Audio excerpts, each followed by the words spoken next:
ಬಳ್ಳಾರಿಯಲ್ಲಿ ಧಾರಾಕಾರವಾಗಿ ಮಳೆ ಸುರಿದಿದೆ. ಇದರ ಪರಿಣಾಮ ಒಂದಿಷ್ಟು ಅವ್ಯವಸ್ಥೆ ಆಗುತ್ತೆ. ಕಾರಣ ನಾವೇ ಮಾಡಿಕೊಂಡಿರುವಂತಹ ಅವ್ಯವಸ್ಥೆಗಳಲ್ಲಿ ಅವ್ಯವಸ್ಥೆ ಆಗ್ಲಾರ್ದು ಇನ್ನೇನ್ರಿ ಆಗುತ್ತೆ. ನಗರದ ಪ್ರಮುಖ ಅಂಡರ್ ಪಾಸ್ಗಳಲ್ಲಿ ನೀರು ನಿಂತ್ಕೊಂಡಿದೆ. ಅಂಡರ್ ಪಾಸ್ಗಳಲ್ಲಿ ಮೊಣಕಾಲುದ್ದ ನೀರು ನಿಂತ್ಕೊಂಡಿದೆ. ಅದಕ್ಕೆ ನೀರು ಹೋಗೋಕೆ ಸರಿಯಾಗಿ ವ್ಯವಸ್ಥೆಯನ್ನ ಮಾಡ್ಕೊಂಡಿರೋದಿಲ್ಲ. ಆ ಅವ್ಯವಸ್ಥೆಯ ಮಧ್ಯದಲ್ಲಿ ಮಳೆ ಬಂದ್ರೆ ಅದನ್ನ ಅವ್ಯವಸ್ಥೆ ಅಂತ ಹೆಂಗ್ ಕರಿಬೇಕು? ನೀವು ಮಾಡ್ಕೊಂಡಿರುವಂತ ಎಡವಟ್ಟು ಅಂತ ಕರಿಬೇಕು. ನೀರಿನಲ್ಲೇ ವಾಹನಗಳ ಸಂಚಾರವನ್ನ ಮಾಡ್ತಾ ಇವೆ. ಅಪಾಯದ ಅರಿವಿದ್ರೂ ಕೂಡ ನೀರಿನಲ್ಲೇ ಸಂಚಾರ. ಏನ್ ಮಾಡೋಕ್ಕಾಗತ್ತೆ? ಅನಿವಾರ್ಯತೆ. ನಂಬ್ಕೊಂಡಿರಕ್ಕಾಗತ್ತಾ?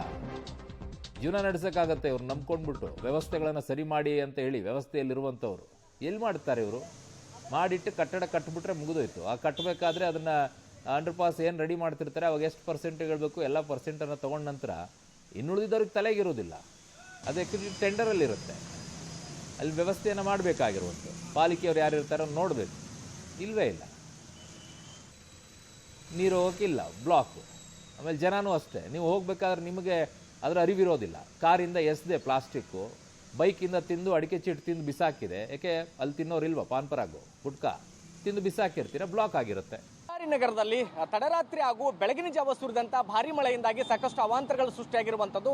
ಬಳ್ಳಾರಿಯಿಂದ ಮೋಕೆಗೆ ಸಂಪರ್ಕ ಕಲ್ಪಿಸತಕ್ಕಂಥ ಅಂಡರ್ ಪಾಸ್ ನಲ್ಲಿ ನೀರು ನಿಂತಿದ್ದೀಗ ವಾಹನ ಸವಾರರು ಕೂಡ ಪರದಾಡ್ತಾ ಇದ್ದಾರೆ. ನಾನೀಗ ಅದೇ ಒಂದು ಏನು ಅಂಡರ್ ಪಾಸ್ನ ಮುಂಭಾಗದಲ್ಲಿರುವಂಥದ್ದು. ಇಲ್ಲಿ ಸಾಕಷ್ಟು ಪ್ರಮಾಣದಲ್ಲಿ ನೀರು ನಿಂತಿರೋದ್ರಿಂದ ವಾಹನ ಸವಾರರು ಸಾಕಷ್ಟು ಹೈರಾಣಾಗಿನೇ ಇಲ್ಲಿ ಸಂಚಾರವನ್ನು ಮಾಡ್ತಾ ಇದ್ದಾರೆ. ಮತ್ತೊಂದು ಕಡೆಗೆ ವೃದ್ಧೆಯು ಸಹಿತ ಇದೇ ಒಂದು ನೀರಿನಲ್ಲಿನೇ ನಡೆದುಕೊಂಡು ಬರ್ತಕ್ಕಂಥ ದೃಶ್ಯಾವಳಿಗಳನ್ನು ಸಹಿತ ಕಾಣ್ಬೋದು. ಯಾಕಂದ್ರೆ ಸೇತುವೆ ಅಕ್ಕಪಕ್ಕದಲ್ಲಿ ಕೂಡ ರಸ್ತೆಗಳಿದೆ. ಅಲ್ಲಿಯೂ ಕೂಡ ಅಂದ್ರೆ ಚರಂಡಿ ಮೇಲ್ಭಾಗದಲ್ಲಿ ಬರ್ಲಿಕ್ಕೆ ಕೂಡ ಅವಕಾಶ ಇತ್ತು. ಆದ್ರೆ ಅಲ್ಲಿ ಕೂಡ ನೀರು ನಿಂತಿರೋದ್ರಿಂದ ಬರ್ಲಿಕ್ಕೆ ಸಾಧ್ಯ ಆಗ್ತಿಲ್ಲ. ಹೀಗಾಗಿ ಜನರು ಕೂಡ ಅನಿವಾರ್ಯವಾಗಿ ಎಲ್ಲಿ ತಗ್ಗಿದೋ ಎಲ್ಲಿ ಬೀಳ್ತೀವೋ ಏನಾಗುತ್ತೋ ಅನ್ನುವಂತ ಅರಿವೇ ಇಲ್ಲದ ರೀತಿಯಲ್ಲಿ ಅನಿವಾರ್ಯವಾಗಿ ಅದೇ ಒಂದು ನೀರಿನಲ್ಲಿ ನಡೆದುಕೊಂಡು ಬರಬೇಕಾದಂತ ಅನಿವಾರ್ಯತೆ ಕೂಡ ಸೃಷ್ಟಿಯಾಗಿದೆ. ಯಾಕಂದ್ರೆ ಈ ಒಂದು ರಸ್ತೆಯನ್ನು ಬಿಟ್ಟರೆ ಬೇರೆ ರಸ್ತೆಗಳಿಲ್ಲ.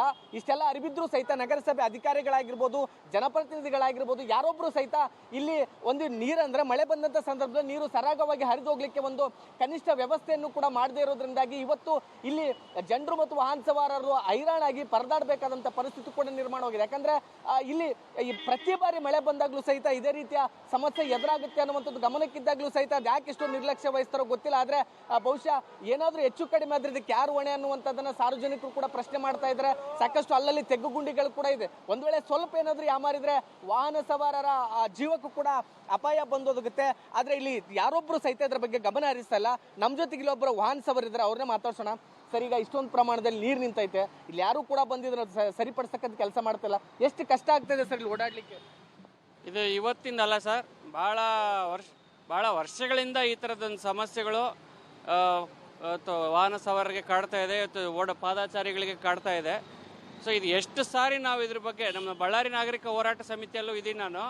ನಮ್ಮ ಬಳ್ಳಾರಿ ನಾಗರಿಕ ಹೋರಾಟ ಸಮಿತಿ ಎಷ್ಟು ಬಾರಿ ಈ ಪ್ರಾಬ್ಲಮ್ ಬಗ್ಗೆ ನಾವು ಮನವಿ ಮಾಡ್ಕೊಂಡಿದ್ದೀವಿ, ಪ್ರತಿಭಟನೆ ಮಾಡಿದ್ದೀವಿ.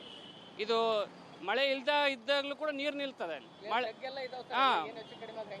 ಅದೇ ಸರ್, ಈಗ ಮಳೆ ಈಗ ಏನಾದರೂ ನೀರು ಲೆವೆಲ್ ಜಾಸ್ತಿ ಆಗಿ ಏನಾದರೂ ಆಕ್ಸಿಡೆಂಟ್ ಆಗಿ ಅವಘಡಗಳಾದ್ರೆ, ಜೀವಗಳ ಹಾನಿ ಆದ್ರೆ ಯಾರು ಸರ್ ಹೊಣೆ? ಇದಕ್ಕೆ ಇದು ಮುನ್ಸಿಪಾಲ್ಟಿಗೆ ಎಷ್ಟು ಬಾರಿ ಇದ್ರ ಮನವಿ ಮಾಡ್ಕೋಬೇಕು? ಜಿಲ್ಲಾಡಳಿತ ಏನು ಮಾಡ್ತಾ ಇದ್ದಾರೆ? ಈ ಥರ ಮಳೆ ಬಂದಾಗ ಈ ಪ್ರಾಬ್ಲಮ್ ಆಗುತ್ತೆ ಅಂತ ಅವ್ರಿಗೆ ಅಂದಾಜೆಲ್ಲ ಐತೆ, ಆದರೂ ಕೂಡ ಯಾಕೆ